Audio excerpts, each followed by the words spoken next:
Monday కట్టెలు కావాలి, ఆరబెట్టే కట్టెలు కావాలి, ఉపవాసం చేసే కట్టెలు కావాలి, ఆత్మపూర్వం కట్టెలు కావాలండి. అప్పుడు నువ్వు మండుతావు, పక్కన మండిస్తావు. నీ సేవకుడితో పాటు చక్కగా బలిపీఠం మీద పెట్టిన వెంటనే ధూపం పైకి వెళ్ళి పైనుంచి నీకు దీవెనలు ఆశీర్వాదాలు పైనుంచి వస్తాయండి. హల్లెలూయా.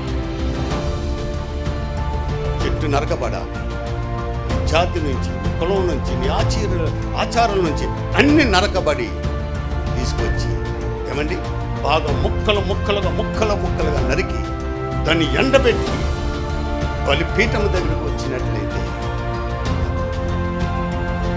మోషే కూడా ఐగుప్తు నుంచి వచ్చాడు, తన బాధ అన్ని మీద ఎంత అది దేవుడు ఒక పర్పస్ మీద ఆయన తీసుకుని వచ్చాడు. కానీ తనకున్నవన్నీ కూడా వదలలేదు. ఐగుప్తులు వదలలేదు, చోడులు వదలలేదు, వస్త్రాలను వదలలేదు, ఏమీ వదలలేదండి. ఐగుప్తులు తీసుకొచ్చిన ఆ కర్రను వదలలేదండి. ఆయన పిలిచాడు, మోషే నా దగ్గర మండుచుంది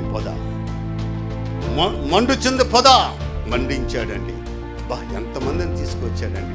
6 లక్షల మందిని, 20 లక్షల మందిని కాలపరం నడిపించాడు. బండలో నీళ్ళు ఇచ్చాడు, ఆహారం ఇచ్చాడు, మేఘస్తంభం అన్ని కూడా ఇచ్చాడు, పాయలను చేశాడు, తీసుకువెళ్ళాడు. 23 సంవత్సరాల నుంచి 24 సంవత్సరాలు ప్రవేశించాలంటే నీ పాయలన్నీ విడిపోవాలి. అలే